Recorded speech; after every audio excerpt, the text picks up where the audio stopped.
Hi, I am Tatiana with Remax. We have Chris Medill, home inspector in town at our office today. Chris, tell us a little bit more about yourself and when you started doing home inspections. Okay. Well, my name is Chris, like Tatiana said. I own Aberdeen Home Inspections. I've been a home inspector in Aberdeen now for 5 years. Before that I did residential and commercial construction, and it just kind of morphed into this.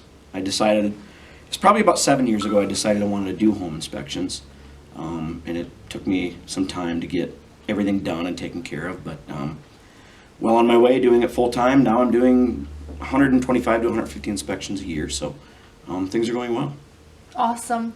Tell us more about home inspection issues and what is the most common home inspection issues that you see inspecting houses? Well, 2 years ago I had somebody ask me about radon testing, so I started looking into that, and now that I'm added radon testing to all of my inspections, 75% of the houses that I test are coming in above safe levels.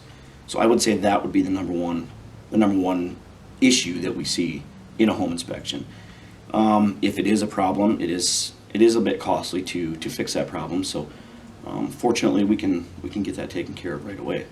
So tell us more about radon and why is it dangerous? Why do they recommend radon mitigation systems if radon comes in high, and what level of radon is considered high? Sure. Well, there's actually 25,000 people a year in this country that die from lung cancer caused by radon. Radon caused lung cancer is, there's no other signs that you're not feeling sick. There's nothing there that tells you that you have lung cancer until you get it. There's no signs of it. You can't smell it. You can't taste it. You don't know it's there unless we do a test. So I actually brought with me today one of my radon testing units. So what we do is we'll set this in the house for 48 hours.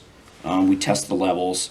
The EPA recommends that the test is done for 48 hours, and the levels need to be below 4.0 picocuries per liter, which is kind of a long term, but we know that the number is 4.0. If we're above that, the EPA recommends you install a radon mitigation system. If we're below that, no problems, but the EPA does recommend that you test your house every 2 years. So even if you are safe, say you're at 3.5, to retest every 2 years is a really good idea. The levels do fluctuate. In the wintertime they are higher. These are all just things you know that you want to remember when we're speaking about radon. Absolutely. Now, if the levels are elevated, we can install a radon mitigation system. We can start with a passive system if the levels are low, which doesn't require a fan. It's just venting the soils beneath the slab in your basement. It's the most affordable option, but it doesn't always work. Number two is to install a radon fan on the exterior of your home. Not the ideal situation, but sometimes the house only offers us that option. So there would be a fan mounted on the exterior of the house and vented up above the soffit. Best case scenario, we mount the fan in the attic of the garage where it's not seen, it's not heard, nobody even knows it's there. It vents through the roof like any other plumbing vent. And these are our options. One thing about radon is it's a very complex issue, and it's sometimes difficult to get these homes mitigated. Sometimes they have to add 2 to 3 suction points just to get the gas out of this house.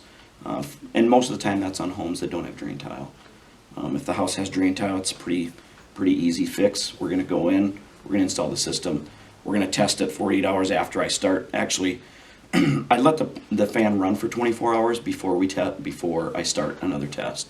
So, but anytime there's a drain tile system, we rarely have to adjust the system after the fact. Sometimes we do have high deposits of clay in this area, which is very difficult to draw air through.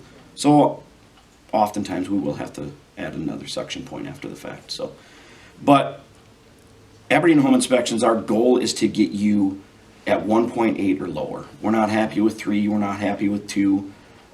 So I usually will manipulate the system to get us down to 1.8 because that is the national indoor average, so that's what we're trying to get to. So. Awesome. Chris, do you install radon mitigation systems? Yes, I do. I install, I test, I do the whole thing. I do have people ask me from time to time, Well, if you test it, how is it okay for you to install it? The system. Well, first of all, with the testing devices, there's really no way for me to give you a false reading on anything. So there's no reason why I can't install the system. And with my construction background, it just made sense for me to offer that to my clients as well. So I'm there to do the inspection, we'll do the radon test, I'll come back, we'll get the results. And the other bonus to me doing it is, if you're doing this during a home inspection, you're there at the home with me, we're able to at that time discuss the mitigation system if we need it. So you're already there, we can discuss the options, we can basically have a price point right there. A couple days later we get the test, and if it comes in high, we already know what we're going to do and how it's going to be done. So that I really think that that's the advantage to me, testing and mitigating. Well, that sounds good. Well, guys, if you're looking to buy a house, definitely do home inspection and definitely test for radon because it is a big issue. Thanks for watching us, and look for more videos.